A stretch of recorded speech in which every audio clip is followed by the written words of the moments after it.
பகவத்கீதை 8வது அத்தியாயம் 11வது வகுப்பு 23வது ஸ்லோகம். யத்ர காலே த்வனாவிருத்திம் ஆவிருத்திம் சைவ யோகினஹ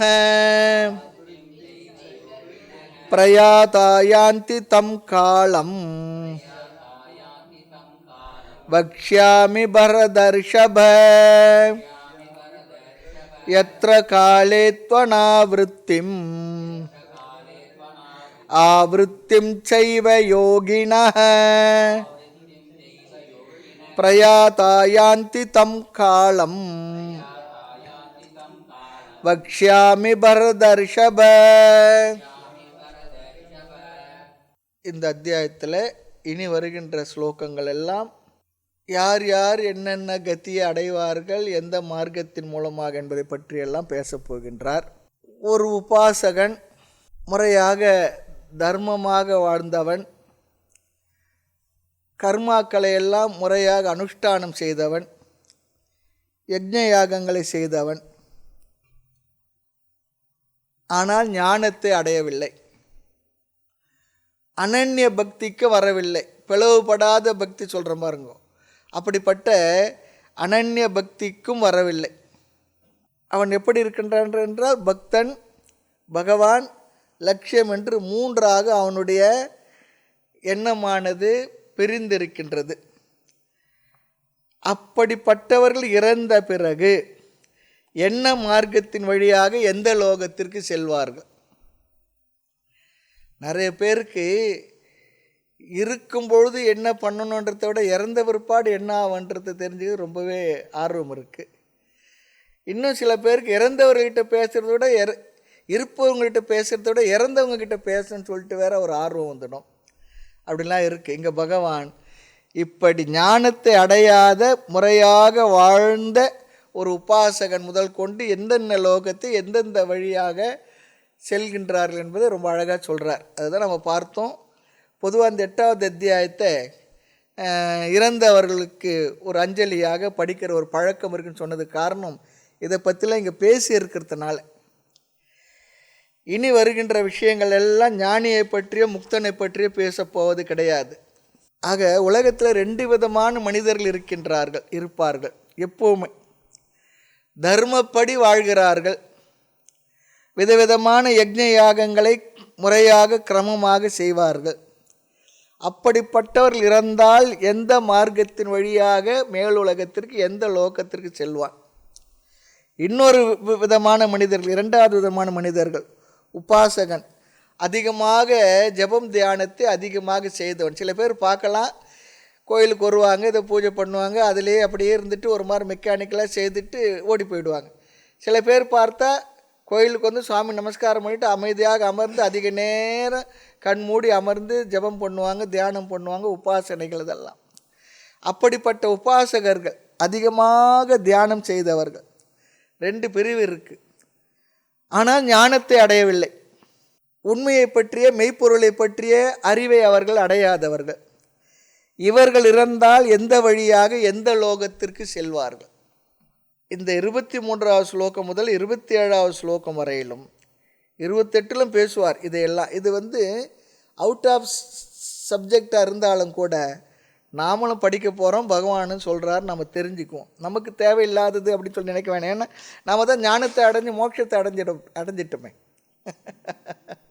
நமக்கு இதெல்லாம் தேவையில்லை. இருந்தாலும் தெரிஞ்சுக்கலாம். காரணம் என்னென்னா, நம்ம சுற்றி இருப்பவர்களை பற்றி பகவான் சொல்லுகின்றார், அதை தெரிந்து கொள்ள வேண்டும், அவ்வளவுதான்.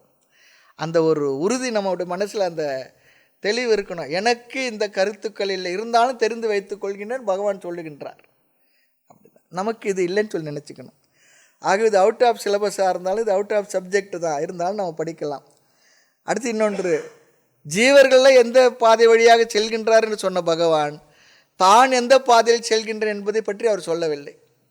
ஏன்னா அவர் அவதாரம் எடுத்து வந்திருக்கார், இந்த மனித சரீரத்தில் தான் வந்திருக்கார். ஆக ஞானத்தை அடையாத, சித்த சுத்தி அடையாதவர்களை பற்றி இங்கே பேசுகின்றார். ஆனால் மறுபடியும் நம்ம பார்க்கணும், நான் அனன்ய பக்தன், அந்நிய பக்தன் இல்லை.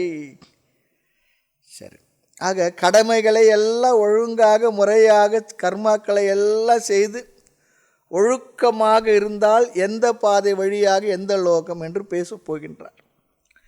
முதலில் வெறும் கர்மாக்களை மட்டுமே முறையாக செய்து தார்மீகமான வாழ்க்கை வாழ்ந்தவன் அதன் பல நாள் வந்த புண்ணியத்தினால் சொர்க்கலோகத்தை சென்று அடைவான். பூஜை ஜபம் ஓரளவிற்கு ஏதோ தியானம் அப்படிலாம் செய்தவர்கள். ஆக இங்கே கர்மா என்றால் இன்னும் சில விஷயங்கள் இருக்குது. நல்ல காரியங்கள், சமுதாய பணிகள், பிறருக்கு உதவி செய்கின்ற செயல்கள், அனுஷ்டானங்கள், அந்த புண்ணியத்தினால் இறந்தவுடன் அவர்கள் நேராக சொர்க்கலோகம் செல்வார்கள். எந்த வழியாக? கிருஷ்ணகதி வழியாக. தேவதைகள் வசிக்கின்ற அந்த கிருஷ்ணகதி என்கின்ற பாதைகள் வழியாக அவர்கள் சொர்க்கத்திற்கு போவார்கள். எந்தெந்த தேவதைகள் அதிஷ்டானமாக இருப்பார்கள் என்றெல்லாம் பகவான் பேசப் போகின்றார். அதிஷ்டானம் அதுக்கு ஆதாரமாக அந்த இடத்துல இருக்கக்கூடிய தேவதைகளின் தன்மையெல்லாம் பேசுவார். ஆக ஒருவன் தர்மி, கர்மி என்றால் கருமியை கஞ்சம் அப்படி இல்லை, கர்மி என்றால் கர்மாக்களை ஒழுங்காக முறையாக செய்பவன், அவன் கிருஷ்ணகதி வழியாக சொர்க்கத்திற்கு செல்வான். இரண்டாவது உபாசகர்கள், அதிகமான உபாசனைகள், அதிக நேரம் பகவானுடைய திருநாமங்களை அல்லது மனதிலே நினைத்து அவர்களாகவே ஜபம் தியானத்தில் அதிகமாக செய்பவர்கள். அவர்களும் தர்மப்படி வாழ்ந்தவர்களே. ஓரளவு வைராகியம் வந்திருக்கின்றது, உபாசனை செய்கின்றார்கள், ஆனால் ஞானத்தை அடையவில்லை. ரொம்ப முக்கியம். ஏன்னா மோட்சம் என்பது ஞானத்தினால்தான். மோட்சத்தை அடைஞ்சிட்டு அவங்களுக்கு எந்த கதியும் இல்லை. அது சொல்ல போகிறார். மோட்சத்தை அடைஞ்சு எந்த கதின்னு அகதின்னு சொல்லிவிடுவார். என்ன சுவாமி இவ்வளோ படித்து அகதி ஆகிறதுக்கு நாங்கள் படித்தேன்னு சொல்லுவாங்க. ஆக இந்த இருவருமே இறந்தால் இந்த சம்சார மண்டலத்தில் எந்த கதி அடைவார்கள் என்றால், உபாசனை செய்தவன் ஞானத்தை அடையாதவன் இந்த சம்சார மண்டலத்திலே உயர்ந்த கதியாகிய பிரம்மலோகத்தை அடைவான். வெறும் கர்மா மட்டும் செய்தவர்கள் சொர்க்கலோகத்துக்கு, உபாசனை அதிகமாக செய்தவர்கள் பிரம்மலோகத்தை சென்று அடைவார்கள். அவர்கள் எந்த கதி வழியாக செல்வார்கள்? சுக்ல கதி, சோலார் பாத் சொல்லக்கூடிய பிரைட் பாத். ஆமாம். இதில் யார் திரும்புவார்கள் அல்லது யார் இதில் நிலையாக இருப்பார்கள் என்பதையும் சொல்லுகின்றார். யாரெல்லாம் சொர்க்கலோகத்தை செல்கின்றார்கள் அவர்களெல்லாம் புண்ணிய பலன் தீர்ந்தவுடனே மீண்டும் திரும்பி இந்த பூலோகத்திற்கு வந்து விடுவார்கள். கீழே புண்ணிய மர்த்திய லோகம் விஷந்தி, இந்த பூமிக்கு திரும்பி வந்து விடுவார்கள். வந்து கர்ம வினைக்கு தகுந்தாற் போல் மீண்டும் பிறவி, 2 காலில் நடக்கிறதா 4 காலில் நடக்கிறதா அல்லது 1 காலில் நிற்கிறதான்றதுலாம் அவருடைய புண்ணியத்தினுடைய பிராரப்த வெளிப்பாட்டின் அளவிற்கு அது வந்து அமையும். ஆகவே சொர்க்கலோகம் சென்றவர் திரும்பி வந்தே ஆக வேண்டும். ஆனால் பிரம்மலோகம் சென்றால் ஓரளவுக்கு வைராகியம் இருந்தால் அங்கிருந்து திரும்பி வராமல், அங்கே இருக்கக்கூடிய சௌகரிய சுகங்களில் வைராகியம் வரணும். இந்த உலகத்தில் இருக்கும்போது நமக்கு வைராகியம் வரலைன்னா அங்கே இருந்தால் வைராகியம் வரப்போகிறது. அங்கே ஒரு சிரமம் இருக்காது, எல்லாம் அவ்வளோ சௌகரியமாக அவ்வளோ கம்ஃபர்டபுளாக இருக்கும். ஒரு 1000 ஸ்டார் ஹோட்டலை விட கூட விசேஷமாக இருக்குன்னு வச்சுங்களேன். ஆக பிரம்மலோகம் சென்றால் ஓரளவுக்கு வைராகியம், அங்கு இருக்கக்கூடிய சுகங்கள் வைராகியம் வந்தால் அங்கிருந்து திரும்பி வராமல் அங்கேயே இருந்து பிரம்மாஜி குருவாக இருந்து ஞான உபதேசத்தை செய்து ஞானத்தினால் அங்கிருந்து மோட்சம். ஆக இன்னொன்று இருக்குது, பிரம்மலோகம் சென்றால் கட்டாயம் திரும்பி வரமாட்டார்கள் என்று இங்கே சொல்லலை. திரும்பி வராமல் இருக்கிறதுக்கு வாய்ப்பு இருக்குது, திரும்பி வர வேண்டும் என்ற நியத்தி இல்லை. ஆனால் அங்கு சென்று அங்கே வைராகியம் வந்து ஞானத்தை பெற்று தான் மோட்சம் அடையணும். அப்படி இல்லை என்றால் மீண்டும் இந்த பூமிக்கு வந்து தான் என்ன பண்ணணும்? ஞானத்தை பெற்று மோட்சத்தை அடையணும், வைராகியம் இருக்கணும். ஆக இங்கே சில பேர் என்ன சொல்லுவாங்க, இந்த லோகங்கள்லாம் எங்கேயுமே கிடையாது, எல்லாம் இங்கேயே இருக்குது, சந்தோஷமாக இருந்த சொர்க்கலோகம், கஷ்டப்பட்ட நரகலோகம், அவ்வளோதான் அப்படி சொல்கிறாங்க. ஆனால் நாம் என்ன சொல்கிறோம்? சாஸ்திரங்கள் நிறைய லோகங்களை பற்றி பேசியிருக்கின்றது. நம்பிக்கை இருந்தால் ஏற்றுக்கொள்வோம். ஆனால் இருக்குது என்று சொல்ல சாஸ்திர பிரமாணம் நமக்கு இருக்குது, இல்லை என்று சொல்ல அவர்களுக்கு எந்த பிரமாணமும் இல்லை. ஏன்னா நான் சொல்கிறேன் அப்படின்னு சொல்லி சொன்னால் சரி இருந்துட்டு போட்டோமா, உன்னை பொறுத்த வரைக்கும் அப்படி இருந்தால் உன் கருத்தை நீ வச்சுக்கொண்டு விட்டுட வேண்டியது தான். அதனால தான் தஸ்மாத் சாஸ்திரம் பிரமாணம்தே காரிய விவஸ்திதா. எனக்கு நம்பிக்கை இல்லைன்னா சரி, நம்பிக்கை இருக்கிறவங்க தான் இந்த விஷயங்கள்லாம். அதனால தான் சொல்லுவாங்க, இல்லை என்று சொல்வதற்கு நமக்கு தகுதி இல்லை. இல்லை என்று சொல்ல எல்லா லோகங்களையும் போய் பார்த்து விட்டு வந்து இல்லைன்னு சொல்லணும். நமக்கு சாஸ்திரத்தில் நம்பிக்கை இல்லை சொல்லி சொன்னால் இன்னொரு கருத்தும் சொல்கிறாங்க, சாஸ்திரத்தை உனக்கு இந்த விஷயத்தில் லோகங்களை பற்றி நம்பிக்கை இல்லைன்னா பரவாயில்ல, சொர்க்கத்துக்கு எந்த தடையும் இல்லை, அது ஒன்றும் தடையாக இருக்க போகிறதில்ல. அடுத்த அத்தியாயத்தை பகவான் பேச போகின்றார். இந்த பூலோகத்தை போல எல்லா லோகங்களும் அனித்தியமானதே சொல்ல போகிறார், நிலையற்றது சொல்ல போகிறார், பூர்ணமானதில்லை சொல்ல போகிறார். எது? சொர்க்காதி லோகங்கள் பிரம்மலோக பரியந்தம் எதுவுமே நிலையானது இல்லைன்னு சொல்ல போகிறார். அதையும் தெரிஞ்சுக்க போகிறோம். ரொம்ப ஆழ்ந்து தான், ரொம்ப அற்புதமாக, ரொம்ப டெப்த்தாக தான் நமக்கு சொல்லி ரொம்ப அழகாக நமக்கு விளக்கி சொல்லுகின்றார்கள். சரி, எத்தனை சொர்க்காதி முதலிய லோகங்கள் இருந்தாலும் அது நம்முடைய மோட்சம் என்ற விசாரத்துக்கு தடையாக இருக்க போவதில்லை. அது இருக்கோ இல்லையே, இருந்துட்டு போட்டோம், அப்புறம் பார்த்துக்குவோம். இப்பொழுது ஞானத்தை நம்மை பற்றி மெய்யறிவை பெறுவதற்கு இதெல்லாம் தடையாக இல்லை. வைராகியமும் ஆர்வம் இருந்தால் போதும், அவ்வளோதான். ஆக சாஸ்திரத்தை, அறிவை தரும் கருவியை நாம் ஏற்றுக்கொள்கின்றோம். இல்லை என்றால் கற்பனையாக சாஸ்திரம் எத்தனையோ லோகங்களை பேசுகின்றது என்று நாம் சொல்லி கொண்டிருக்கலாம். ஆனால் உண்மையாக அது இல்லை. சாஸ்திரம் கற்பனையாக சொல்ல போகிறதில்லை, இருக்குன்னு சொல்கிறது. அது எப்படி லோகம், என்ன லோகம் என்பது நமக்கு தெரியல. ஆகவே அதை பற்றி விட்டுடணும், அவ்வளோதான். இதுலேயும் திரும்புகின்ற லோகம், திரும்பாத லோகம், ரெண்டு விதமான லோகம் சொல்லுகின்றது, ரெண்டு விதமான பாதை சொல்கின்றது, ரெண்டு விதமான சாதகர்களை சொல்லுகின்றது. ஆக இப்பொழுது இறந்த பிற்பாடு ஒரு ஜீவன் எந்த பாதை வழியாக இந்த லோகங்களுக்கு செல்வான் என்று சொல்லப் போகின்றார். பிரம்மலோகம் சென்றால் திரும்பி வர வேண்டியதில்லை. ஏன்னா உபாசகன் அவன் தான் அங்கே போக முடியும், அதிகமாக உபாசனை செய்தவன்.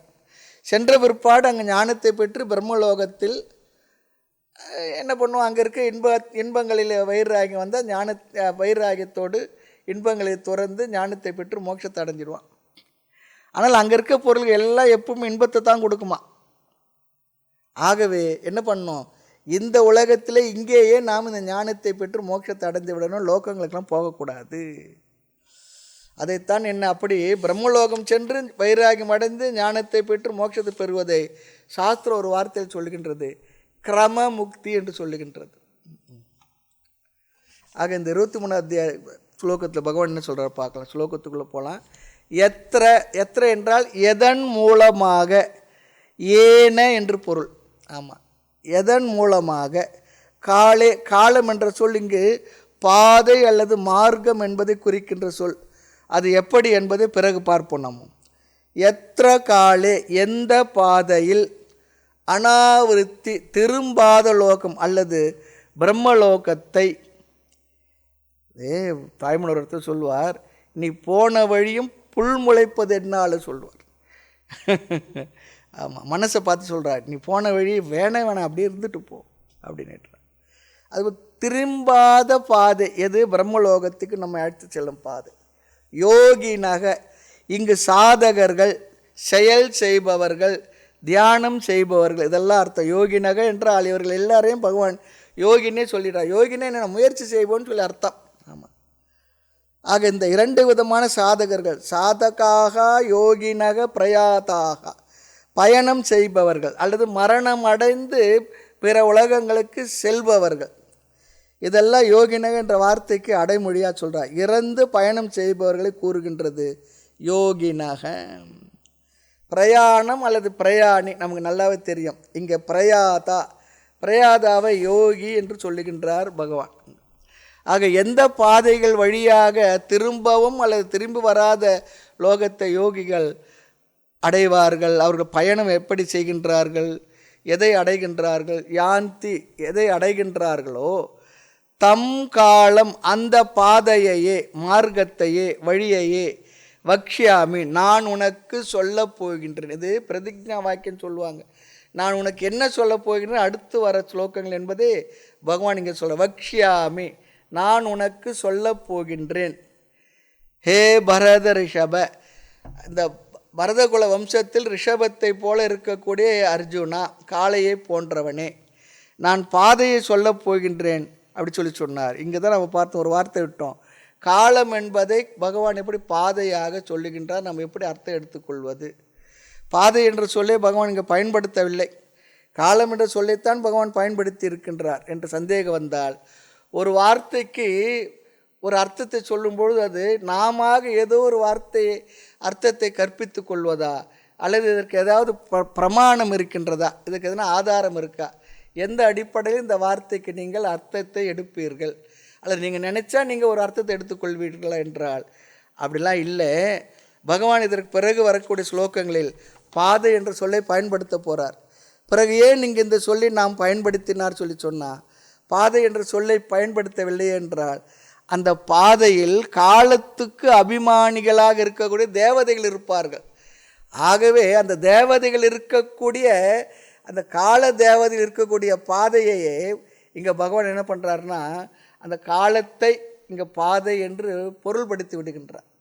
காலத்துக்கு அபிமான தேவதைகள் அங்கே இருக்கிறாங்க.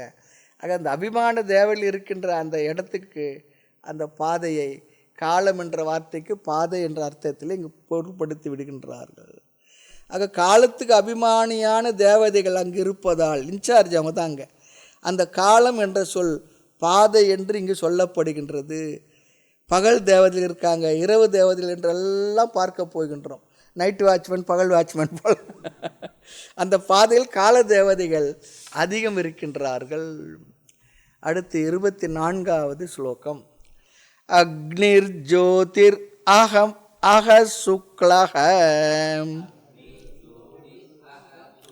சன்மாசா உத்தராயணம் தத்ர பிரயாதா கச்சந்தி பிரம்மவிதோ ஜனாஹ. அக்னிர் ஜோதிர் அஹ சுக்லஹ ஷண்மாசா உத்தராயணம் தத்ர பிரயாதா கச்சந்தி பிரம்மவிதோ ஜனாஹ. இந்த ஸ்லோகத்தில் திரும்பி வராத லோகத்திற்கு செல்ல எந்த பாதை என்பதை இங்கே சொல்லுகின்றார். திரும்பி வராத பாதைன்னா அங்கேயே இருந்து ஞானத்தினால் மோட்சம் அடைகின்ற பாதை, மீண்டும் இந்த உலகத்தில் வந்து பிறவாத நிலை, அதுதான் திரும்பி வராத பாதை. எந்த பாதை வழியாக பிரம்மலோகம் செல்வான்? பகவான் இங்கு 5 தேவதைகளை குறிப்பிட்டு அந்த தேவதையில் இருக்கக்கூடிய பாதைகளை இங்கு விளக்குகின்றார். ஒவ்வொரு தேவதைகளையும் சாஸ்திரத்தில் எப்படி பேசப்படும் சொன்னால், ஒரு தேவதை ஆதாரமாக இருக்கும், இன்னொரு தேவதை வந்து அங்கே வந்து அதை அழைத்து செல்லுமா. 2 பேர் இருப்பாங்க போல இருக்கு. உபநிஷத்தில் இந்த கருத்துக்கள் எல்லாம் தெளிவாக பேசப்பட்டுள்ளது. ஆக ஒருவன் இறந்தவுடன் என்ன பண்ணுறதான், போனால் வாருங்கள் வாருங்கள் ஸ்வாகதம் ஸ்வாகதம் சொல்லி அழைக்கதான். நம்மளை இந்த உலகத்தில் யாருன்னா அப்படி அழைக்கிறாங்களா என்ன? ஒருத்தருவே கூப்பிடுறதில்ல நம்மளை. ஆமாம், வாருங்கள் வாருங்கள் ஸ்வாகதம் சொல்லுமா. அவர்கள் இறந்தவுடன் அவர்களை வாருங்கள் என்று அழகான வார்த்தைகளை சொல்லி, இனிமையான சொற்களை சொல்லி தேவதைகள் சீவர்களை அழைத்து செல்லும். இது பற்றி தான் உபநிஷத்தில் பேசியிருக்கு. இந்த மரியாதை எதுவரை? புண்ணியம் தீரு வரை தான். தீர்ந்தவுடன் போங்க போங்கன்னு சொல்லி அனுப்பி விட்டுடுவாங்க. ஒரு லாட்ஜுக்கோ எங்கேயோ நம்ம புக் பண்ணி போனோம்னு சொன்னால், போகும்பொழுது ஒரு மரியாதை, முடியும் பொழுது எப்போ சார் நீங்கள் செக் அவுட் ஆகுறீங்க வந்து கேட்பாங்க. அவ்வளோதான். அதுக்கப்புறம் இன்னொருத்தர் வரணும். அந்த மரியாதை ரொம்ப விசேஷமாக இருக்கும். வாங்க உட்காருங்க எல்லாம் பண்ணுவாங்க. நமக்கா அப்படியே உச்சி கொழுந்துடும். ஆமாம், நம்ம வீட்டில் யாரெல்லாம் அப்படி சொல்கிறாங்களா என்ன? ஆமாம். ஆக இந்த புண்ணியம் தீரும் வரை தானே அங்கே. ஆக இது தேவதைகளினால் போடப்பட்ட மார்க்கம். ஒரு ஜீவன் இறந்தவுடன் அந்த பாதை வழியாக செல்லுமா. அந்த ஜீவர்களை அந்த பாதையில் உள்ள தேவதைகள் என்ன பண்ண அழைச்சிக்கிட்டு போயிட்டு ஒரு இடத்துலேருந்து இன்னொரு இடத்துல கொண்டு போய், அந்த இடத்துல ஒரு தேவதை இருக்குமா, அந்த இடத்துல ஒப்படைச்சிட்டு இது திரும்பி வந்துடுமா. ஆமாம். அந்த தேவதை என்ன பண்ண, இன்னொரு தேவதை இடத்துல கொண்டு போய் விட்டுட்டு அது திரும்பி வந்துடுமா. இந்த ரிலே ரேஸில் போவாங்க பாருங்க, அது போல் ஒரு இடம் அவர் போய் சேரும் வரை என்ன ஒரு தேவதையாக விட்டுட்டு வருமா. அதை தான் இங்கே சொல்கிறார். இப்போ சொல்லுவாங்க, அந்த காலத்திலலாம் கைலாயத்துக்கு போகணுன்னு சொன்னால், இப்போ நேபாள் வழியாலாம் போகிற ரொம்ப சௌகரியமாக போயிட்டு வராங்க. அப்போல்லாம் அப்படி இல்லை. போகும்பொழுது அந்த சீனாக்காரன் நம்ம கூட இருந்தது தான் கைலாசம், நம்ம தேசத்துக்கு தான் கைலாசம். நம்ம கையாளாகத்தனத்தினால விட்டுட்டோம், பல இடங்களை இழந்து இருக்கிறோம் இல்லையா. அது போல தான் அங்கே சீனாக்காரன் அந்த பார்டர் வரைக்கும் இருப்பாங்க. நம்ம இந்திய சோல்ஜருங்கெல்லாம் ராணுவம் என்ன பண்ணோம், இவங்களை அழைச்சிட்டு போட்டு அங்கே விட்டுட்டு அங்கே சீனாக்காரங்கிட்ட ஹேண்ட் ஓவர் பண்ணிடும். அவன் அழைச்சிட்டு போய் காட்டிட்டு மறுபடியும் திரும்பி கொண்டு வந்து விடுவான். அதுபோல் ஒரு இடத்துல இருக்க தேவதைகள் இவனை அடிச்சிட்டு போட்டு அடுத்த இடத்துல இருக்கிற தேவதை இடத்துல ஒப்படைச்சிட்டு இது திரும்பி வந்துடுமா. ஆமாம், இப்படி 5 தேவதைகள் இருக்கின்றதான். இப்படி இந்த தேவதைகள் இருக்கின்ற பாதையின் வழியாக உபாசகன் அனாவிருத்தி திரும்பி வராத லோகத்துக்கு பிரம்ம லோகத்துக்கு செல்கின்றான். இந்த கருத்து தான் இந்த ஸ்லோகத்தின் சாரம். அந்த மார்க்கத்துக்கு சுக்லகதி என்று பெயர். பின் சுக்லகதி அப்படின்னா சூரிய பாதை, சோலார் பாத் என்று ஒரு பெயர் இருக்கின்றது. ஸ்லோகத்தை பார்க்கலாம். அக்னிஹி, அக்னி தேவதா ரூபமாக உள்ள கடவுள். எல்லா இறைவன் ஒன்று தான் என்றாலும் அவர் விதவிதமான சக்திகளாக வெளிப்படும் பொழுது அந்த சக்திகளை நம்ம தேவதைகள் சொல்கிற பழக்கம் நமக்கு இருக்குது.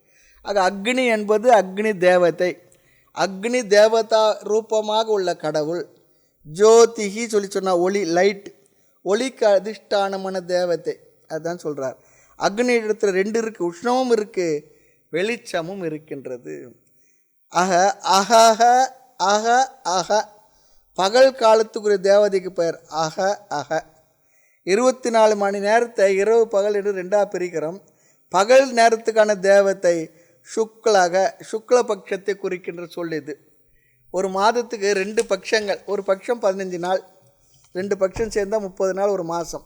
அது என்ன பண்ணுறோம், கிருஷ்ணபக்ஷம் சுக்லபக்ஷன்னு சொல்லி சொல்கிறோம். இதெல்லாம் நமக்கு கர்மகாண்ட விஷயத்தில் கோயிலில் இருப்பவர்கள் பூஜாரிகள் அவங்களுக்கெல்லாம் நல்லா ஜோசியம் பார்க்குறவங்க அவங்களாம் இதெல்லாம் நல்லா சொல்லுவாங்க. சுக்லபக்ஷத்துக்கு அதிஷ்டான தேவதை வளர்ப்பிறை காலம். சுக்லபக்ஷன்னா வளர்ப்பிறை காலம். அமாவாசை முதல் பௌர்ணமி வரை இருக்கக்கூடிய 15 நாட்கள் தான் சுக்லபக்ஷம். அது சொல்கிறார். சன்மாசா உத்தராயணம், 6 மாதம் சூரியன் வட திசையில் பிரயாணம் செய்கின்றான், வடக்கு நோக்கி நகர்கின்ற காலம் அது. அதுதான் உத்தராயணம். அடுத்து தட்சிணாயனம். உத்தராயணம் தட்சிணாயனம் கேள்விப்பட்டிருப்போம். அயனம் என்றால் பாதை சொல்லி அர்த்தம், மார்க்கம் அல்லது பயணம் செய்கின்றது. இங்கே தட்சிணாயனம்.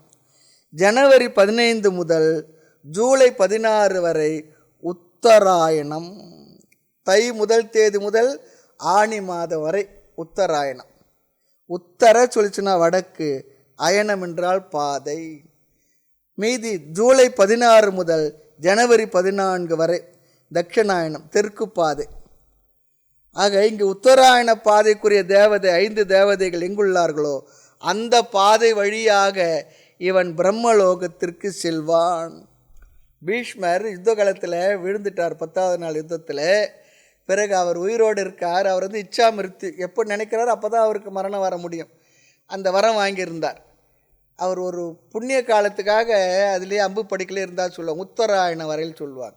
அதை வச்சு தான் சொல்கிறாங்க இந்த மகாபாரத யுத்தம் நடந்தது மார்கழி மாத சமயத்தில் தான் நடந்தது. தையில் உத்தராயண புண்ணிய காலம் வந்த உடனே அவர் தன்னை இந்த உடலிலிருந்து பிரித்து கொண்டு சென்றார் சொல்லியெல்லாம் நாம் புராணத்தில் மகாபாரதத்தை படிச்சிருக்கிறோம். ஆக இந்த உத்தராயண புண்ணிய காலம் சொல்லுவாங்க. இனி தத்ர, இந்த பாதை வழியாக முதல் வரியில் சொன்ன 5 தேவதைகள் உள்ள பாதை வழியாக பிரயாதா, பயணம் செல்கின்ற பயணி. பிரயாதா என்றால் பயணம் செய்கின்ற பயணிக்கு பெயர். இந்த பயணியை விளக்குகின்றார். கடைசி 2 சொற்களினால் விளக்கிறார் பாருங்கோ. எல்லாருமே இந்த பாதையை அல்லது இந்த பாதையில் செல்லும் பயணிகள் ஆவதில்லை. ஆமாம், எல்லாருமே இந்த பாதையில் போகிற பயணிகள் ஆகிறது இல்லையா. அப்போ இந்த பாதையில் செல்ல வேண்டுமென்றால் இவர்கள் என்ன சாதனங்களை செய்திருக்க வேண்டும், என்ன கட்டணம், என்ன கிளாஸ் டிக்கெட் எடுக்கணும், ஏசி டிக்கெட்டா செகண்ட் கிளாஸாக என்ன எடுக்கணும், டிக்கெட் ஃபேர் என்ன எவ்வளவு, அதை சொல்லுகின்றார். என்ன தெரியுங்களா, உபாசனை தான். இந்த பாதையில் பயணம் செய்ய அதிகமாக உபாசனைகள் செய்திருக்க வேண்டும். மனதை அமைதிப்படுத்தி அமைதியாக ஒரு இடத்துல அமர்ந்து நன்கு ஜபம் தியானங்களை பாராயணங்களை செய்திருக்க வேண்டும். அது ரொம்ப முக்கியம். பிரம்மவிதக ஜனாக, ஜனாக என்றால் மனிதர்கள், மனிதர்கள் என்றால் இங்கு உபாசகர்கள் சொல்லி அர்த்தம். விதக, வித் என்றால் உபாசகன். பிரம்மத்தை ஹிரண்ய கர்ப்பன் அல்லது சகுன பிரம்மமாகிய ஈஸ்வரனை உபாசனை செய்தவர்கள். ஏனென்றால் முக்கிய பிரம்மத்தை உபாசிக்க முடியாது, புரிந்து கொள்ளத்தான் முடியும். நிர்குண பிரம்மத்தை புரிந்து கொள்ளத்தான் முடியுமே தவிர அதை உபாசிக்க முடியாது. சகுன பிரம்மத்தை தியானம் செய்த மனிதர்கள் இறந்து அவர்கள் பயணத்தை மேற்கொண்டு எங்கே செல்கின்றார்கள்? பிரம்ம கச்சந்தி அப்படின்னா பிரம்மலோகத்தை அடைகின்றார்கள். யார்? இப்படிப்பட்ட மனிதர்கள். முன் சொன்ன 2 பாதைகள் வழியாக 5 தேவதைகள் மூலமாக சென்று இந்த சுக்லகதி வழியாக சென்று இந்த உபாசகர்கள் பிரம்மலோகத்தை அடைகிறார்கள். பிரம்மனை அடைகிறார்கள் என்றால் எப்படி சொல்லணும்? இங்கே பிரம்மலோகத்தை அடைந்து ஞானத்தை பெற்று மோட்சத்தை பிரம்மத்தை அடைகிறார்கள் அப்படின்னு சொல்லி அர்த்தம் சொல்லலாம். ஆக இந்த கிரம முக்தி அடைகிறார்கள் அல்லது பிரம்மத்தை அடைகிறார்கள் அல்லது பிரம்மலோகத்தை அடைகிறார்கள். இப்படி 3 விதமாக இந்த வார்த்தையை நாம் அர்த்தப்படுத்தலாம். அடுத்து 25வது ஸ்லோகம். தூமோ ராத்ரிஸ்ததா கிருஷ்ணஹ ஷண்மாஷா தக்ஷிணாயனம் தத்ர சாந்திரமசம் ஜோதிஹி யோகி பிராப்ய நிவர்த்ததே. தூமோ ராத்ரி ததா கிருஷ்ணஹ ஷண்மாஷா தக்ஷிணாயனம் தத்ர சாந்திரமசம் ஜோதிஹி யோகி பிராப்ய நிவர்த்ததே. இங்கு பகவான் கர்மம் செய்பவர்கள் திரும்பி ஒரு லோகத்திற்கு எந்த பாதை வழியாக செல்கின்றார்கள்? திரும்பி வரக்கூடிய பாதை இந்த கிருஷ்ணகதி. இங்கு 4 தேவதைகள் உள்ள அதில் 5 தேவதை சொன்னார். இங்கு 4 தேவதைகள் உள்ள பாதையில் ஜீவர்கள் சென்று பலனை அனுபவித்த பிற்பாடு சொர்க்கலோகத்திலிருந்து திரும்புவார்கள். முதல் சொல் பாருங்க ஸ்லோகத்தில், தூமா. தூமா என்றால் புகைக்கு அபிமானியாக உள்ள தேவதை. அந்த தேவதைக்கு பேர் தூமா. ஆமாம், இந்த உலகத்தில் வெளிப்படும் அனைத்து சக்திகளையும் சாஸ்திரம் தேவதையாக வர்ணிக்கும். ஆக புகைக்கு தேவதை என்ன? ராத்திரிகி, இரவு. இரவு காலத்துக்கு அதிஷ்டானமான தேவதை ராத்திரிகி. அடுத்து கிருஷ்ணக, கிருஷ்ணபக்ஷம். பௌர்ணமி முதல் அமாவாசை வரை உள்ள நாட்கள், தேய்பிறை காலம் தான் கிருஷ்ணபக்ஷம் சொல்லி சொல்கிறோம். அந்த காலத்தில் உள்ள தேவதை என்னவா? சன்மாசா, 6 மாதங்கள். எப்படிப்பட்ட 6 மாதங்கள்? தக்ஷிணாயனம், சூரியன் தெற்கு நோக்கி பயணிக்கின்ற காலம். சூரியன் தெற்கு நோக்கி நகர்கின்ற காலம். ஜூலை 15 முதல் ஜனவரி 14 வரை ஆங்கில தேதியில். தமிழில் சொல்லணுன்னா ஆடி முதல் தேதி முதல் மார்கழி மாதம் முழுமையும், அதுவரை 6 மாதங்கள். ஆக வருடத்தை 2ஆக பிரிச்சிருக்கிறோம். அதற்குரிய தேவதை இந்த 4 தேவதைகள் உள்ள பாதை. இதன் வழியாக யார் செல்கின்றார்கள்? கர்மம் மட்டுமே செய்பவன் செல்கின்ற பாதை. உபாசனைகளையும் அதிகம் பண்ணலை. ஆனால் இவர்களிடம் தார்மீகர்கள் தான், அதர்மிகள் கிடையாது. ஆமாம். தத்ர, இதன் வழியாக செல்கின்ற யோகி. இங்கே வெறும் கர்மாவை செய்பவனை இங்கே யோகி என்ற சொல்லானது குறிக்கின்றது. காரணம், இவன் பெரிய யஜ்ஞ யாகங்களாம் செய்திருக்கின்றான். அவனுடைய கடமைகளை எல்லாம் கர்மாவெல்லாம் முறையாக ஒழுங்காக செய்தவன். ரொம்ப முக்கியமாக அதை வச்சுக்கணும். என்ன லோகம் இவன் செல்கின்றான்? சாந்திரமசம் ஜோதிகி, சொர்க்கலோகத்தை இந்த வார்த்தையில் பகவான் பேசுகின்றார். ஏன் ஜோதி சொல்லி சொன்னார்? சொன்னால் சொர்க்கலோகத்துக்கு ஒளி கொடுப்பவர் சந்திரன் என்பது இந்த வரிகளில் வார்த்தைகளில் நமக்கு கிடைக்கின்ற அர்த்தம்.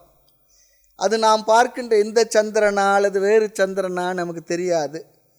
சந்திரமசம் ஜோதி என்றால் எந்த லோகத்தில் சந்திர ஜோதி இருக்கின்றதோ அந்த சொர்க்கலோகத்தை பிராப்ய, அடைந்து அங்கேயே இருக்க முடியுமா? நிவர்த்தத்தை, திரும்பி வருவார்கள். ஹீனே புண்ணியே மர்த்திய லோகம் விஷந்தி. புண்ணியம் இருக்கின்ற லோகங்களை அடைந்து அனுபவித்து திரும்பி வருவார்கள்.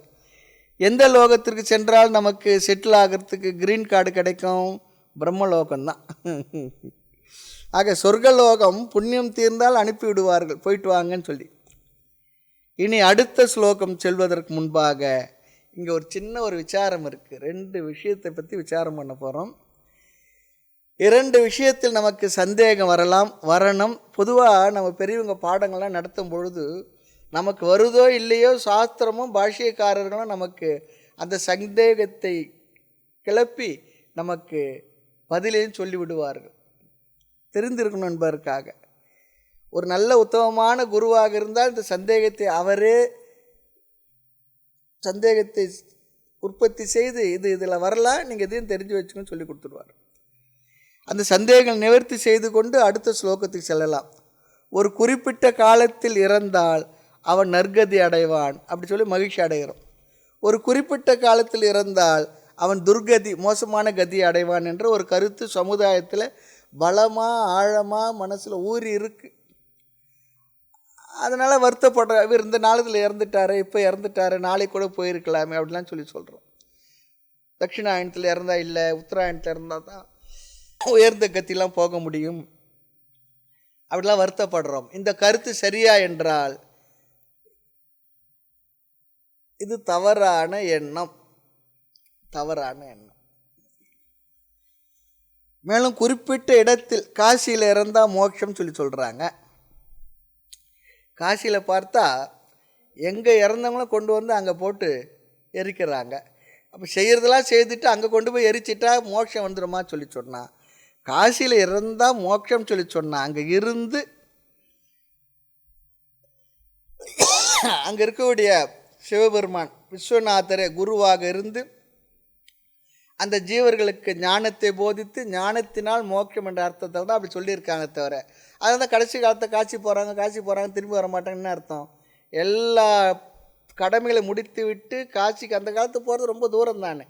அந்த காலத்தில் இருந்த கான்செப்ட் தான். இப்போ நினச்சோம்னா 2.5 மணி நேரத்துக்கு காட்சிக்கு போய் இறங்கலாம். ஃப்ளைட் இருக்குது, அருமையாக இருக்குது. அங்கே சென்று அங்கே கிடைக்கக்கூடிய சௌகரியங்களோடு வாழ்ந்து அங்கே நிறைய ஞானஸ்தானம், அதெல்லாம் வித்யாஸ்தானங்கள். அங்கே நிறைய பேர்கள் இப்படி தத்துவ விசாரத்தை செய்து கொண்டிருப்பவர்கள், அதை சொல்லிக் கொடுப்பவர்கள் இருந்த இடம். ஆக அங்கு சிவபெருமானே குருவாக இருந்து நம்ம சொல்கிறோம் இல்லையா, சதாசிவ சமாரம்பம் சங்கராச்சாரிய மத்தியமான்னு சொல்கிறது போல் ஆதி குருவாக இருப்பது இறைவனே சொல்கிறோம். அவரே நமக்கு ஞான குருவாக இருந்து ஞானத்தை போதித்து நமக்கு மோட்சத்தை தருவது தான் அர்த்தம். அங்கே இறந்தால் முக்தி சொன்னால் இதுதான் அர்த்தம். ஆக குறிப்பிட்ட இடத்தில் இறந்தால் மோட்சம் என்று சொல்லுகின்றார்கள். இதுவும் ஒரு தவறான கருத்து. இந்த காலத்தில் இறந்தால் முக்தி இல்லைன்னு சொல்லுவதோ, துர்கதி என்பதோ, இந்த காலத்தில் இருந்தால் மோட்சம் நற்கதி என்று சொல்லுவதோ, இந்த இடத்தில் இருந்தால் மோட்சம் என்று சொல்வதோ, இந்த கருத்தெல்லாம் சரியான கருத்தில்லை, தவறாக புரிந்து கொள்ளப்பட்ட கருத்து. அது தெளிவாக நாமளும் புரிஞ்சு இருக்கணும். இது யாருக்கு சொல்கிறது? வேதாந்தம் படிக்கிற மாணவர்கள் சொல்கிறோம். மற்றவங்களாம் சொல்லி அவங்க நம்பிக்கையை நமக்கு எடுக்க வேண்டாம், இருந்துட்டு போகட்டும். ஆக ஒருவன் எங்கே இறந்தாலும், காசியில் இறந்தாலும், நாயை சமைத்துண்ணும் புலையன் வீட்டில் இறந்தாலும், ஞானத்தால் ஞானத்தை அடைந்த காலத்திலேயே அவன் முக்தி அடைகின்றான். அவ்வளோதான். அதுதான் இங்கே ரொம்ப தெளிவு, கிளியராக சொல்லிடுறாங்க. அதில் ரெண்டாவது கருத்துக்கெல்லாம் இடம் இல்லை. பாப புண்ணியத்தின் அளவே அவனுடைய வாழ்க்கை பயணம் அப்படித்தான் அமைகிறதே தவிர காலம் முக்கியமில்லை. பகவான் காலம் என்ற வார்த்தையை பயன்படுத்தி விட்டார். மற்றவர்கள் அதையே உதாரணமாக சொல்லுகின்றார்கள். ஆக காலம் இடம் இங்கு முக்கியமில்லை. பிற்பாடு காலம் என்பதை ஏன் பகவான் பயன்படுத்தினார் என்றால், கால தேவதையை குறிப்பதற்காக வந்த சொல்லே தவிர வேறு ஒரு காரணம் இல்லை. இது ரொம்ப முக்கியமாக நம்ம புரிஞ்சுக்கணும் இந்த ஸ்லோகத்துங்களை. ஆக இந்த ஸ்லோகப்படி பார்த்தால், இரவில் இறந்தால் இரவு காலம் என்று எடுத்துக்கொண்டால், தட்சிணாயன காலத்தில் கிருஷ்ணபட்சத்தில் ஒருவன் இறந்தால் அவன் சொர்க்கத்துக்கு போவான்னு சொன்னான். அவன் ஒருவேளை அந்த யோக சாதனைகள் செய்தவன் கால நேரத்தில் இறந்துட்டானா என்ன பண்ணுறது இல்லையா? அங்கே ராத்திரி தேவதை தானே அழைச்சின்னு போது கிருஷ்ணகதிக்கு. பகல் நேரத்தில் இறந்துட்டானா என்ன ஆகிறது? அவன் நேர சுக்லகதி வழியாக பிரம்மலோகத்துக்கு போயிடுவானா? அப்படி ஒரு அர்த்தம் வந்துடும் இல்லையா? ஆக இங்கே காலத்தை பற்றி பேச்சு இல்லை. இதை அடுத்த ஸ்லோகத்தில் பகவான் தெளிவுபடுத்துகின்றார். இங்கு 2 மார்க்கங்கள், அதுதான் இங்கே கருத்து. காலமோ இடமோ இங்கு முக்கியமில்லை. அடுத்து 2வது சந்தேகம் ஒன்று இருக்குது. பயணம் செய்வது யார்? இது ரொம்ப முக்கியமான விஷயம், கொஞ்சம் கவனமாக கேட்டுக்கணும். அப்போது பயணம் பண்ணுறது யார்? உயிர் என்று தமிழில் நாம் பேசுகிறோம். உயிர் என்ற வார்த்தை தமிழில் நாம் அதிகமாக உபயோகப்படுத்துகிறோம். உயிர் போய்விடுகிறது சொல்கிறோம். அவர் ஆத்மா சாந்தி அடையட்டுன்னு சொல்கிறோம். உயிர் ஆத்மா என்ற வார்த்தையை நாம் அதிகமாக எல்லாருமே பயன்படுத்துகிறோம். ஆத்மா சாந்தி அடையட்டும் என்று சொல்கிறோம். சாஸ்திரம் தெரிந்தவர்கள் ஆத்மா எல்லா இடத்துலையும் இருக்கின்றது புரிந்து வைத்திருக்கணும். ஆத்மா எல்லா இடத்துலையும் இருக்கின்றது. ஆகாசத்தை போல் ஆகாசம் அதுதான் எல்லா இடத்துலையும் இருக்குது, அதில் தான் மற்றதெல்லாம் இருக்குது. அப்போ ஆத்மா எல்லா இடத்துலையும் இருக்குது. அப்போது ஆத்மா எல்லா இடத்துலையும் இருக்குன்னா அது எப்படி பயணம் பண்ணும்? ஆகாசம் பயணம் பண்ணுமா? ஆகாசத்துக்குள்ள இருக்கிற பொருள்கள் தான் பயணம் பண்ணுமே தவிர ஆகாசம் பயணம் பண்ணாது. ஆக உண்மையில் இங்கே டிராவல் செய்பவங்க யார்? ஜீவன் சொன்னால் உயிரோடு இருப்பவன் என்றும் ஒரு அர்த்தம் சொல்கிறோம். அப்போ ஜீவன் என்பதில் 3 தத்துவங்கள் இருக்கான். இது இங்கே ரொம்ப அழகாக ரொம்ப குறைவான அதாவது வார்த்தைகளில் நம்ம சில விஷயங்களை புரிந்து கொள்ளலாம். ஜீவன் என்ற சொல்லில் 3 தத்துவங்கள், 3 விஷயங்கள், 3 சேர்த்தால்தான் ஜீவன் என்று பொருள் வரும். நாம் நம்மை அல்லது மனிதர்களை ஜீவர்கள் என்று சொல்லிக் கொள்கின்றோம். நம்மையே நாம் 3ஆக பிரித்து கொள்ள வேண்டும். 3ஆக பிரிவாக இருக்கான்னா அதில் 3 விதமான தன்மைகள் இருக்கின்றது என்று சாஸ்திரங்கள் சொல்லுகின்றது. முதல் தத்துவம் என்னவென்றால் அந்த 3இல் அழியாத ஆத்ம தத்துவம். முதலில் இருப்பது ஜீவன் என்ற சொல்லிலே அழியாத ஆத்ம தத்துவம் என்ற ஒன்று இருக்கின்றது. அழியாத ஆத்ம தத்துவம் என்றால் என்றும் இருக்கின்ற அறிவு சொரூபமான அழியாத ஒரு தத்துவம். அதைத்தான் ஆத்மா சொல்கிறோம், அல்லது பிரம்மன் என்றும் அதை நாம் சொல்லுகின்றோம்.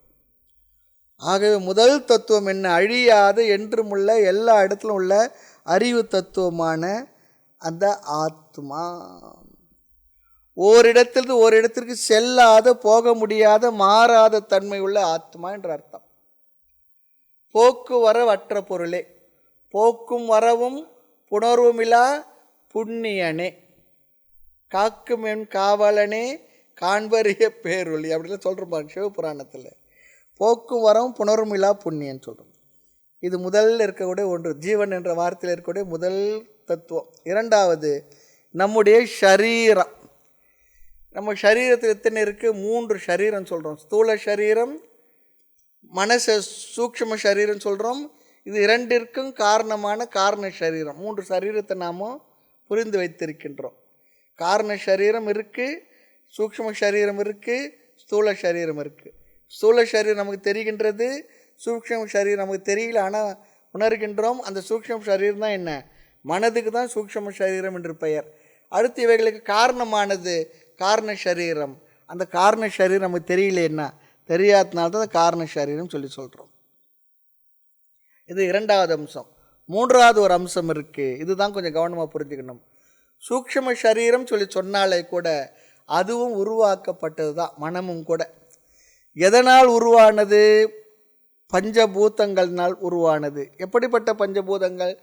சூக்ஷ்ம பஞ்சபூதங்களினால் சூக்ஷ்ம சரீரம், மனம், புத்தி முதலியவை உருவானது. அப்போது இப்பொழுது நாம் பார்த்து அனுபவிக்கக்கூடிய ஸ்தூல உடல், அதற்கு முன்பு அது பார்க்க முடியாத சூக்ஷ்மமான 5 பூதங்களாக இருந்து வந்தது. அந்த சூக்ஷ்ம பூதங்கள் மாற்றம்தான் ஸ்தூல உடல். இந்த உலகம் எல்லாம் ஸ்தூலமான இந்த உடல் ஜடம்தானே. ஏனென்றால் 5 பஞ்சபூதங்கள் ஜடம் சொல்லும்பொழுது ஸ்தூலமான உடலும் ஜடம்,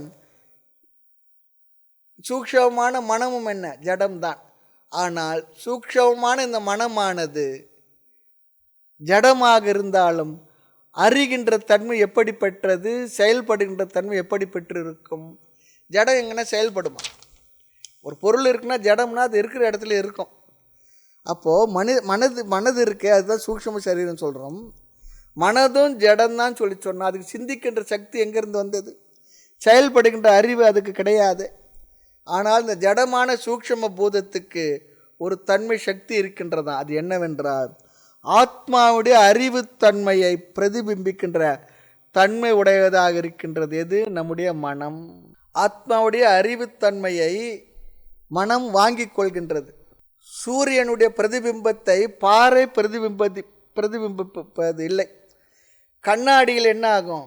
நன்கு பிரதிபிம்பிக்கின்றது, காட்டுகின்றது, பிரதிபிம்பிக்கும். காரணம் என்ன? கண்ணாடிக்கு அந்த சக்தி எப்படி வந்தது? கண்ணாடியினுடைய உற்பத்தி அப்படி இருக்குது, அதனுடைய மேனுஃபேக்சரிங். அதனால் அதை அதனுடைய தன்மை அப்படி இருக்குது, பிரதிபிம்பிக்கிற தன்மை அது பெற்று இருக்கின்றது.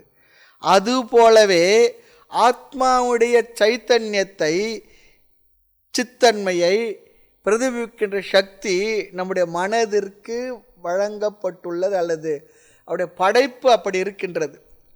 சித்தின் சைத்தன்யத்தை பிரதிபிம்பத்தை சிதாபாசம் சொல்லும். அந்த மனதில் பிரதிபிம்பிக்கின்ற அந்த ரிஃப்ளெக்ஷன் இருக்கு பாருங்க, அதை ரிஃப்ளெக்டட் கான்ஷியஸ்னஸ் சிதாபாசம். ஆபாசம் சொன்னால் ரிஃப்ளெக்ஷன் அர்த்தம், சித்தினுடைய ஆபாசம். இப்போ சூரியனுடைய பிரதிபிம்பம் நீரில் தெரியுது, கண்ணாடியில் தெரிகின்றது. அது இப்போ ஏன் கண்ணாடியில் நல்லா தெரியுது? கண்ணாடியுடைய அமைப்பு அப்படி, மேனுஃபேக்சரிங் தன்மை அப்படி. ஆக அந்த சிதாபாசன் எங்கே இருக்கிறது? நம்முடைய மனதிலே இருக்கின்றது. ஆகவே இப்போ ஜீவன் என்றால் என்னென்னு அர்த்தம் தெரியுங்களா? நம்முடைய சூக்ஷ்ம சரீரமான மனம், மனதில் பிரதிபிம்பிக்கின்ற அந்த சிதாபாசன், ரெண்டுத்தையும் சேர்த்தா தான் உயிர் அல்லது ஜீவன் சொல்லணும். இதில் ஆத்மா இருக்கான்னு, ஆத்மா தான் எங்குமே இருக்கு. ஆனாலும் நம்ம உயிர் என்பதில் ஆத்மா இருந்தாலும் நாம் அதை கணக்கில் எடுத்துக்கொள்வதில்லை. ஆத்மா இருக்குது, ஆத்மாவுடைய பிரதிபிம்பமும் நம் மனதில் இருக்கின்றது. இந்த மூன்றையும் சேர்த்து தான் நாம் ஜீவன் என்ற சொல்லிக்கின்றோம். பாருங்கள், ஆத்மா ப்ளஸ் சூக்ஷ்ம சரீரமான மனது, மனதில் பிரதிபிம்பிக்கின்ற சிதாபாசன், மூன்றையும் சேர்த்து தான் உயிர்னு சொல்கிறோம். இங்கே ஆத்மா நம்ம கணக்கில் எடுத்துக்கலன்னா மனம் ப்ளஸ் சிதாபாசன் இஸ் ஈக்குவல் டு ஜீவன், உயிர். அது ஆத்மா இந்த இடத்துல கணக்கில் எடுத்துக்கல. அப்போ உயிர் என்று சொன்னால் ஆத்மாவை பற்றிய பேச்சே இங்கே கிடையாது. மனம் அல்லது மனம் என்ற சூக்ஷ்ம சரீரம் ஸ்தூல உடலை விட்டு என்ன ஆகின்றது? இறக்கும் பொழுது சென்று விடுகின்றது.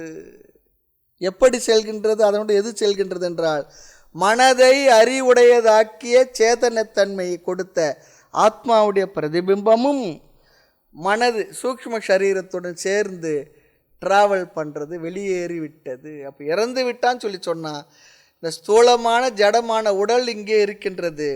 சூக்ஷ்மமான மனதில் மனதில் பிரதிபிக்கின்ற சிதாபாசனம் என்ன பண்ணுறதுன்னா ஜீவன் என்ற வார்த்தையில் அடங்கி இருக்கக்கூடிய இந்த இவர்கள் தான் ட்ராவல் பண்ணுறாங்க. மனம் ப்ளஸ் சிதாபாசன், அதுதான் உயிர். அந்த ஜீவன் தான் இந்த உடலை விட்டு வெளியே செல்கின்றது, ட்ராவல் பண்ணுறது. ஆத்மா எங்கேயும் ட்ராவல் பண்ணாது, ஏன்னா அது எங்கே இருக்க. அப்போது நிழல் எப்பொழுது ஓரிடத்துலேருந்து இன்னொரு இடத்துக்கு நகரும்? நிஜம் இருந்தால் தான் நகர முடியும், நிஜத்திலிருந்து தான் நிழல் வர முடியும். ஆக கண்ணாடியை கொண்டு சென்றால் என்ன ஆகும்? கண்ணாடி அப்படியே அழிச்சின்னு போனால் என்ன ஆகுறது? அதில் தெரிய சூரியனும் நகர்வது போல் இருக்குது. பானையில் நீர் வச்சுருக்கோம், பானையில் இருக்க நீரில் சூரியனுடைய பிரதிபிம்பம் தெரிகின்றது. பானையை நகர்த்தி கொண்டு போனால் என்ன ஆகிறது? அந்த ஜலத்தில் தெரிகின்ற சூரியனும் நகர்வதை போல இருக்கின்றது. ஆனால் சூரியன் உண்மை நகரலை. அதுபோல் ஆத்மா எங்கே இருக்குது? அது நகர்றதில்லை. ஆனால் இந்த உடலில் இருந்து எது பிரிகின்றது என்றால் இந்த சூக்ஷ்ம சரீரமாகிய மனதும் ப்ளஸ் அதில் இருக்கக்கூடிய பிரதிபிம்ப சைத்தன்யமாகிய சிதாபாசன், அது ரெண்டுக்கு சேர்ந்து தான் உயிர் என்ற வார்த்தைக்கு அர்த்தமாகின்றது. அதுதான் இந்த உடலை விட்டு விலகி ட்ராவல் பண்ணுறது. இது ரொம்ப சிம்பிளாக நாம் புரிஞ்சுக்கிற விஷயம் தத்துவபோதத்தில் விஸ்தாரமாக நாம் பார்த்திருக்கின்றோம். ஆக இங்கு பயணி என்பவன் யார்? முக்கிய ஆத்மா பயணி இல்லை, எங்கும் நிறைந்த ஆத்மா போக்குவரவு இல்லாதது. ஆக இந்த லோகத்துக்கும் எந்த லோகத்துக்கும் இந்த ஸ்லோகத்தைப்படி பார்த்தா எந்த லோகத்துக்கும் இந்த ஆத்மா செல்லாது வராது. அது எங்கே இருக்கிறது? பின் யார் பயணம் செய்வதென்றால் மறுபடியும் நாம் புரிந்து கொள்ள வேண்டும். சூக்ஷ்ம சரீரம் என்று சொல்லப்படுகின்ற மனமும் இந்த மனதில் பிரதிபிம்பிக்கின்ற சிதாபாசனமும் தான். அதுதான் ஒரு லோகத்திலிருந்து இன்னொரு லோகத்துக்கு செல்கின்றது. ஆக நம்முடைய மனம் உலகத்தை அனுபவிக்க வேண்டும் என்றால் பொதுவாக மனசு ஒரு மீடியா இல்லாமல் இந்த சுகங்களை அனுபவிக்க முடியாது. அதனால தான் சொல்லுவோம், உயிரில்லாத உடலுக்கு பெயர் பிணம். ஆமாம் இல்லையா? உயிரில்லாத உடலுக்கு பிணம் பேர். உடம்பில்லாத உயிருக்கு பேயினிடுவோம், பிசாசினிடுவோம். ஆமாம். ஆகவே இந்த மனமானது சூக்ஷ்மமானது, இந்த உயிரானது தனியாக இந்த உலகத்தினுடைய சுகங்களை அனுபவிக்க முடியாது. இந்த உலகத்தினுடைய சுகங்களை அனுபவிக்கணும், அது ஒரு மீடியா வேண்டும். அதுதான் இந்த ஸ்தூல சரீரம். ஸ்தூல சரீரத்தை எடுத்துக்கொண்டு இந்த உலக விஷயங்களை எல்லாம் அனுபவிக்கின்றது, கர்மாவை தீர்க்கின்றது. ஆக நம்முடைய மனம் உலகத்தை அனுபவிக்க வேண்டும் என்றால் நேரடியாக அனுபவிக்காது, அது ஒரு மீன்ஸ் தான். உடலில் வெளிப்பட வேண்டும். இந்த உடல் செயல்படுவதற்கு, இந்த மனம் செயல்படுவதற்கு உடல் தேவை. உடலில் இருந்தால்தான் மனமானது இந்த விஷயங்களை எல்லாம், போகங்களை அனுபவிக்க முடியும். ஆக ஒரு ஜீவன் உடலை எடுத்து உலகத்தை அனுபவிக்கின்றான். காரணம் என்ன? பாப புண்ணியம். பாப புண்ணியத்தை அது அனுபவித்தால் தான் தீரும், நீங்கும் என்பது நம்முடைய சாஸ்திரங்கள் நமக்கு அழகாக தெளிவாக அறிவுபூர்வமாக ஒரு புரிதலை ஏற்படுத்தியிருக்கின்றது. ஆகவே ஸ்தூல சரீரம் இல்லாமலேயே இந்த ஜீவன் என்ன பண்ணுறான்? மனம் பிரதிபிம்ப சைத்தன்யத்தை எடுத்துக்கொண்டு பல லோகங்களுக்கு சென்று வருகின்றது, பாப புண்ணியத்தையும் அனுபவிக்கின்றது. ஆக ஆத்மா செல்கின்றது என்று நாம் குழப்பிக்கொள்ளக்கூடாது. எங்கு நிறைந்த ஆத்மா எங்கும் பயணிக்காது. ஆகாசம் பயணிக்குமா? எப்படி பயணிக்காது, அதுபோல் ஆத்மா எங்கும் பயணிக்கவில்லை. அதனால் வார்த்தையில் சொல்கிறோம், ஆத்மா பிரிஞ்சிடுச்சு, ஆத்மா போயிடுச்சுன்னு சொல்கிறோம். ஆத்மா போகவும் இல்லை, வரவும் இல்லை, அது போக்குவரவு இல்லாதது. இந்த ஜீவன் தான் பயணிக்கின்றது. ஜீவன் என்ற வார்த்தையிலே மனம் ப்ளஸ் சிதாபாசன், ரிஃப்ளெக்டட் கான்ஷியஸ்னஸ், அதுதான் ஜீவன் என்ற வார்த்தைக்கு அர்த்தம். அடுத்து 26வது ஸ்லோகம். சுக்ல கிருஷ்ணே கதி ஹேதே ஜகதத் சாஸ்வதே மதே ஏகயா யாத்ய அநாவிருத்திம் அன்யயா வர்ததே புனः. शुक्ल कृष्णे गति ह्येते जगदशाश्वते मते एकया साध्य एकया यात्य अनावृत्तिम् अन्यया वर्धते पुनः. शुक्ल कृष्णे गति ह्येते जगत शाश्वते मते एकया यात्य अनावृत्तिम् अन्यया वर्धते पुनः. பகவான் இதுக்கு முன்னே கிருஷ்ணகதி சுக்லகதி என்றெல்லாம் நமக்கு விளக்கம் சொன்னார். இந்த ஸ்லோகத்தில் இதற்கு முன் பேசிய 2 பாதைகள் தொன்று தொட்டு இருந்து வருகின்றது சொல்கிறார். ஒரு காலம் என்று இல்லாமல் உலகம் தோன்றிய காலம் முதல், சிருஷ்டி தோன்றிய காலம் முதல் என்றுமே இது இருந்து கொண்டு வந்துள்ளது. காரணம், என்றுமே இப்படிப்பட்ட சாதகர்கள் இருப்பார்கள். அவருடைய பாப புண்ணியத்திற்கேற்ப இப்படிப்பட்ட உலகங்கள் இருக்கு. அந்த உலகத்தை அடைவதற்கு பாதைகளும் இருக்கும், பயணம் செய்பவர்கள் இருப்பார்கள். அதுதான் இங்கே நம்ம தெரிஞ்சுக்க வேண்டிய விஷயம். ஏன்னா 2 விதமான சாதகர்களை நாம் பார்த்துருக்கின்றோம். ஒன்று வெறும் செயல்கள் செய்து புண்ணியத்தை சேர்த்திருப்பவன், கடமைகளை ஒழுங்காக செய்பவன். அந்த கர்மாவை மட்டும் செய்யக்கூடியவன் தான் செய்த புண்ணியங்களின் பலனாக கிருஷ்ணகதி என்கின்ற வழியாக சொர்க்கத்துக்கு செல்கின்றான்.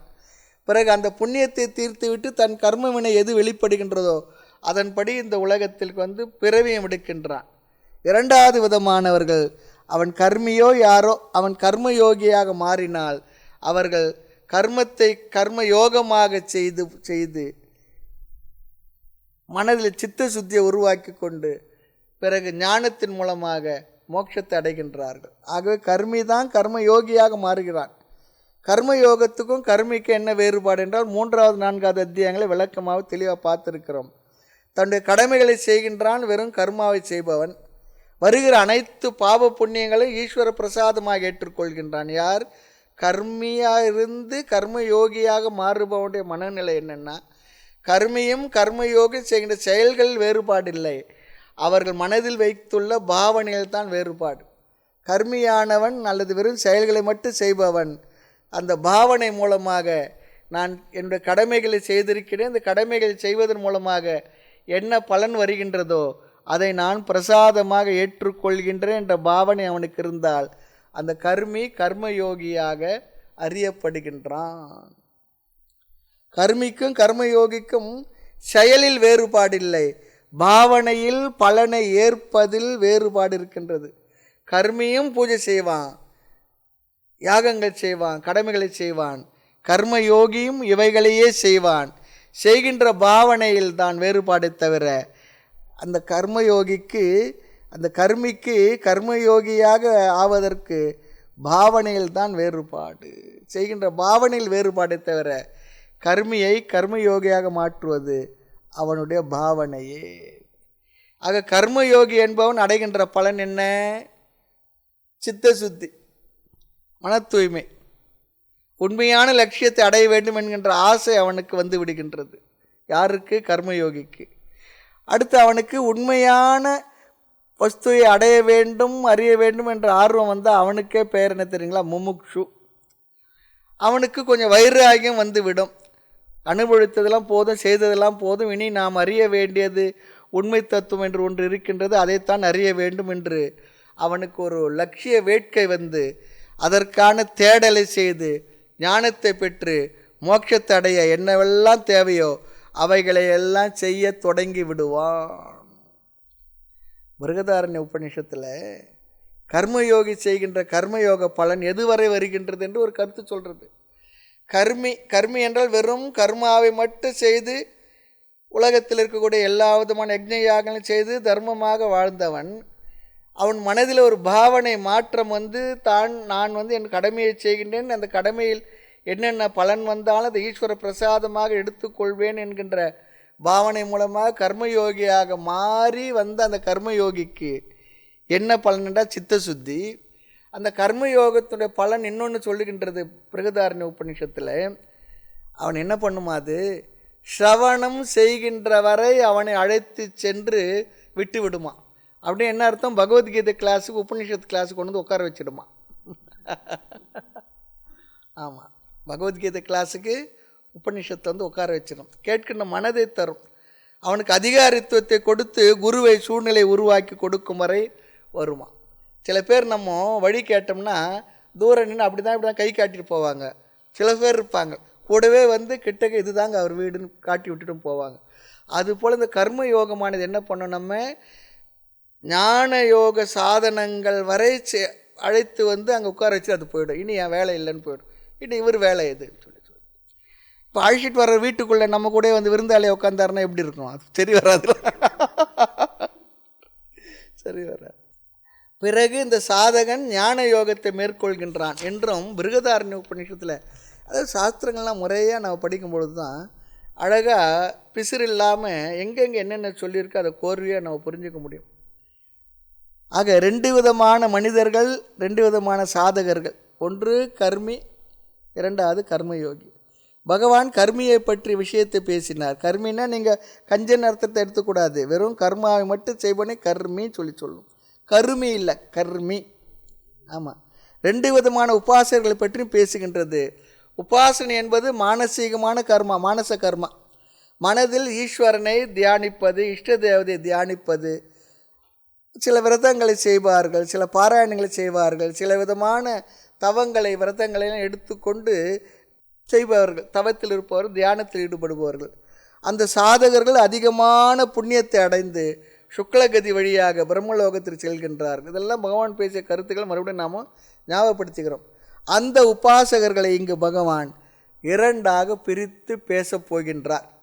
ஒன்று நிஷ்காம உபாசகன், 2வது சகாம உபாசகன்.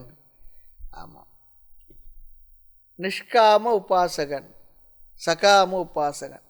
நிஷ்காம உபாசகன் என்றால் கர்மயோகி எப்படி கர்மத்தை யோகமாக செய்தானோ அதுபோல் உபாசனையை கூட ஒரு யோகமாக செய்தால் அவன் அடைகின்ற பலன் இங்கும் கூட சித்த சுத்தியே. சித்த சுத்தி சொல்லி சொன்னால் மன தூய்மை என்று அர்த்தம். ஆமாம், காமிய கர்மாவும் செய்பவன் பார்த்துருக்கின்றோம், நிஷ்காமிய கர்மா பார்த்துருக்கின்றோம். அது உபாசனையில் கூட நிஷ்காம உபாசனா, சகாம உபாசனா, இங்கேயும் கூட 2 அழகாக பிரித்து சொல்கிறாங்க. எப்படிப்பட்ட சித்த சுத்தி அவனுக்கு கிடைக்குன்னு சொல்லி சொன்னால், எப்படிப்பட்ட சித்த சுத்தி கிடைத்தால் மோட்சத்திற்கு தகுதியாகிய சமதம என்கிற தகுதியை அடைய முடியுமோ அந்த அளவிற்கான சித்த சுத்தியை அவன் அடைவான். பொதுவாக வேதாந்தத்துக்கு வந்தால் சித்த சுத்தி சொல்லிச்சுன்னா விருப்பு வெறுப்பு இல்லாத மனநிலை தான் சொல்லுவோம் நாம். விருப்பு வெறுப்பு குறைந்த மனநிலை. ஆகவே இவனை ஸ்ரவணம் வரையில் அழைத்து வந்து விட்ட பொழுது அவனுக்கு இருந்த தகுதி என்ன இருக்கும்?